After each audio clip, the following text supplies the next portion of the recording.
قریب المرگ شخص کو کلمہ کی تلقین۔ سائل کا کہنا ہے کہ نبی علیہ الصلاۃ والسلام کے فرمان اپنے مرنے والوں کو لا الہ الا اللہ کی تلقین کرو، اس میں تلقین سے کیا مراد ہے؟ رہنمائی فرما دیں۔ الحمدللہ والصلاۃ والسلام علی رسول اللہ۔ تلقین تعلیم اور تفہیم کو کہتے ہیں، اور اس سے مراد یہ ہے کہ قریب المرگ شخص کے پاس بیٹھے ہوئے شخص کو چاہیے کہ وہ لا الہ الا اللہ کہہ کر مرنے والے شخص کو یہ کلمات کہنے کی یاد دہانی کرائے، جیسا کہ کسی بچے کو لا الہ الا اللہ کی تلقین اور تعلیم دی جاتی ہے۔ اور یہاں مرنے والے سے مراد قریب المرگ شخص ہے جسے موت آنے والی ہو۔ اس حالت میں میت کو کلمہ اخلاص لا الہ الا اللہ کی تلقین اس لیے کی جاتی ہے کہ اس کا خاتمہ اس کلمہ پر ہو اور اس کی زبان سے ادا ہونے والے آخری الفاظ یہ کلمہ ہوں۔ اسی لیے نبی علیہ الصلاۃ والسلام نے اس کا حکم بھی دیا ہے۔ ابو سعید خدری رضی اللہ عنہ بیان کرتے ہیں، رسول اللہ صلی اللہ علیہ وآلہ وسلم نے فرمایا، اپنے مرنے والوں کو لا الہ الا اللہ کی تلقین کرو۔ صحیح مسلم حدیث نمبر 916۔ اور معاذ بن جبل رضی اللہ عنہ بیان کرتے ہیں کہ میں نے رسول اکرم صلی اللہ علیہ وآلہ وسلم کو یہ فرماتے ہوئے سنا، جس کا آخری کلام لا الہ الا اللہ ہو اس کے لیے جنت واجب ہو گئی۔ مسند احمد حدیث نمبر 21529، سنن ابو داود حدیث نمبر 3116، اور علامہ البانی رحمہ اللہ نے ارواء الغلیل حدیث نمبر 687 میں اسے حسن قرار دیا ہے۔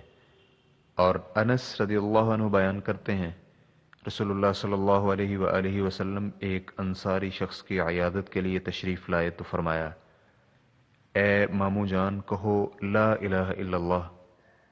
وہ کہنے لگا، ماموں یا چچا؟ انہوں نے کہا، بلکہ ماموں، میرے لیے یہ کہنا بہتر ہے۔ انہوں نے کہا، جی ہاں۔ مسند احمد حدیث نمبر 13414، اور علامہ البانی رحمہ اللہ احکام الجنائز میں کہتے ہیں اس کی سند صحیح اور مسلم کی شرط پر ہے۔ قریب المرگ شخص جب ایک بار یہ کلمہ پڑھ لے اور اس کے بعد کوئی بات نہ کرے تو اسے کثرت سے تلقین کر کے ایذا اور تکلیف نہیں دینی چاہیے۔ امام نووی رحمہ اللہ فرماتے ہیں، علماء نے اس پر اس کی کثرت کرنا اور بار بار کہنے کو ناپسند کیا ہے تاکہ وہ تکلیف کی شدت اور حالت کی تنگی کی بنا پر کہیں ڈانٹ ہی نہ دے اور اپنے دل میں اسے ناپسند کرنے لگے اور ایسی بات کہہ ڈالے جو نہیں کہنی چاہیے۔ ان کا کہنا ہے اگر وہ ایک بار کلمہ پڑھ لے تو اسے بار بار نہیں پڑھانا چاہیے، لیکن اگر اس نے کلمہ پڑھنے کے بعد کوئی اور بات چیت کی ہو تو پھر اس پر یہ کلمہ پیش کرنا اور اسے تلقین کرنی چاہیے تاکہ اس کی آخری کلام کلمہ اخلاص ہو۔ جب عبداللہ بن مبارک رحمہ اللہ کی موت کا وقت قریب آیا تو ایک شخص انہیں کلمہ کی تلقین کرتے ہوئے کہنے لگا، لا الہ الا اللہ کہو، اور یہ بات بہت زیادہ اور کثرت سے کہنے لگا۔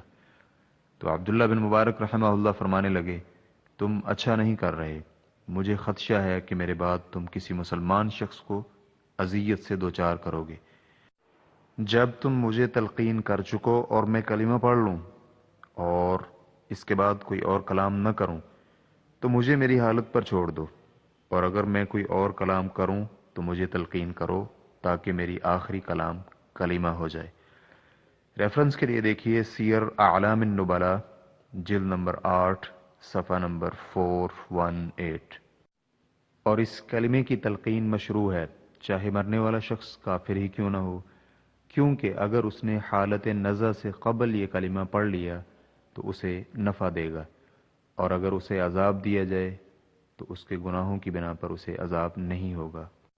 ابو ہریرہ رضی اللہ عنہ بیان کرتے ہیں، رسول اللہ صلی اللہ علیہ وآلہ وسلم نے فرمایا، اپنے مرنے والوں قریب المرگ لوگوں کو لا الہ الا اللہ کی تلقین کیا کرو، کیونکہ موت کے وقت جس کی آخری کلام لا الہ الا اللہ ہوگی وہ ایک نہ ایک دن جنت میں داخل ہو جائے گا، اگرچہ اس سے قبل اسے جو کچھ بھی پہنچ چکا ہو۔ اسے ابن حبان روایت کیا ہے اور علامہ البانی رحمہ اللہ نے صحیح الجامع حدیث نمبر 5150 میں صحیح قرار دیا ہے۔ اور تلقین کا حکم عام ہونے کی دلیل نبی علیہ الصلوۃ والسلام کا اپنے چچا ابو طالب اور اس یہودی بچے کو تلقین کرنا ہے جو آپ کی خدمت کیا کرتا تھا۔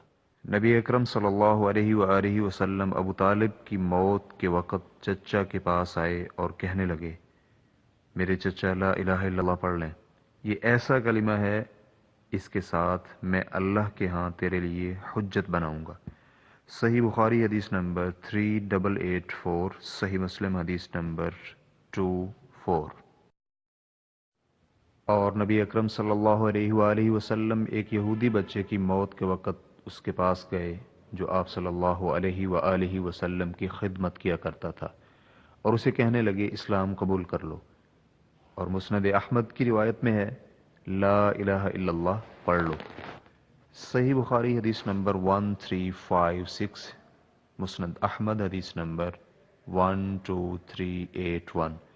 شیخ ابن عثیمین رحمہ اللہ کی جانب سے 2 فائدے سماعت کیجیے۔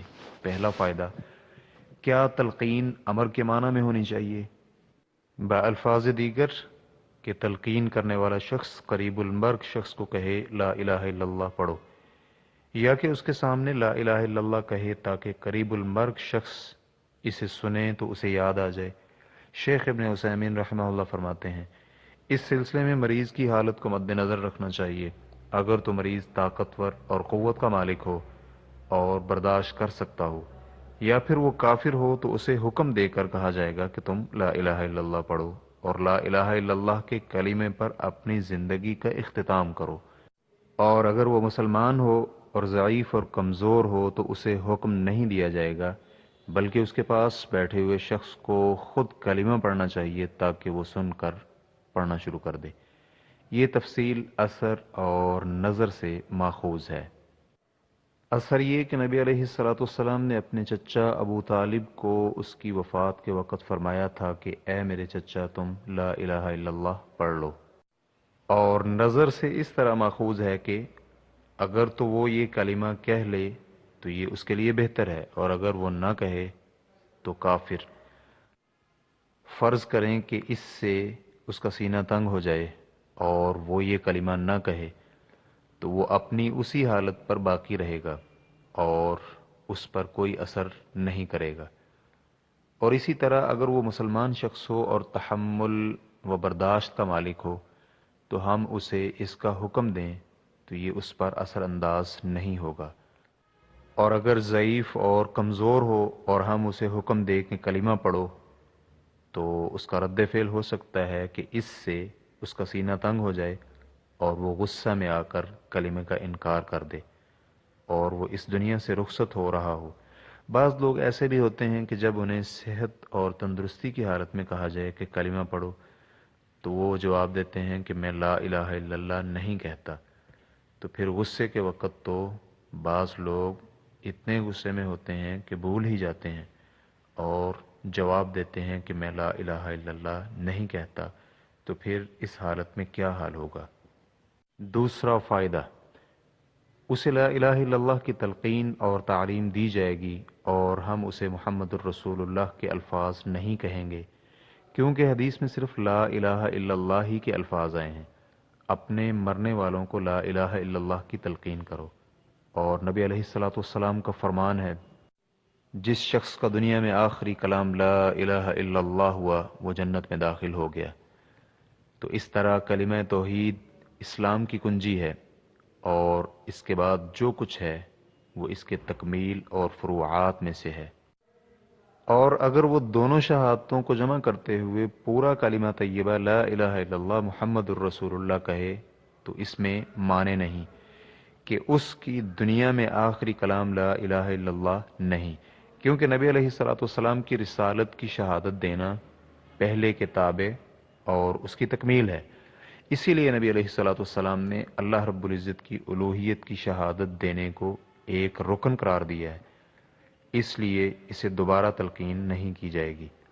اور دلائل سے ظاہر یہی ہوتا ہے کہ قریب المرگ شخص کا یہ کہنا کہ اشہد ان محمد الرسول اللہ کافی نہیں بلکہ اس کے ساتھ لا الہ الا اللہ کے الفاظ کہنا ضروری ہیں۔ الشرح الممتع جلد نمبر 5 صفحہ نمبر 177۔ اور اگر مسلمان شخص مضبوط اعصاب اور قوی ایمان کا مالک ہو تو مذکورہ انصاری والی حدیث سے امر اور حکم کا استدلال کیا جا سکتا ہے۔ اس حدیث میں نبی علیہ الصلوۃ والسلام نے اس انصاری صحابی کو کہا تھا، اے مامو جان لا الہ الا اللہ کہو۔ اسی طرح عمر بن خطاب رضی اللہ عنہ کو جب طبیب نے دودھ پلایا اور دودھ خنجر والے زخم سے بالکل سفید خارج ہوا تو طبیب عمر رضی اللہ عنہ کو کہنے لگا، اے امیر المؤمنین میثاق اور عہد۔ تو عمر رضی اللہ عنہ کہنے لگے، اس نے میرے ساتھ سچ بولا ہے، اور اگر یہ اس کے علاوہ کوئی اور بات کہتا تو میں اس کی بات تسلیم نہ کرتا اور اسے جھٹلا دیتا۔ تو پاس بیٹھے ہوئے لوگوں نے جب یہ سنا تو رونے لگے۔ تو عمر رضی اللہ عنہ کہنے لگے، جو شخص روئے گا وہ باہر نکل جائے۔ کیا تم نے رسول اللہ صلی اللہ علیہ وآلہ وسلم کا فرمان نہیں سنا؟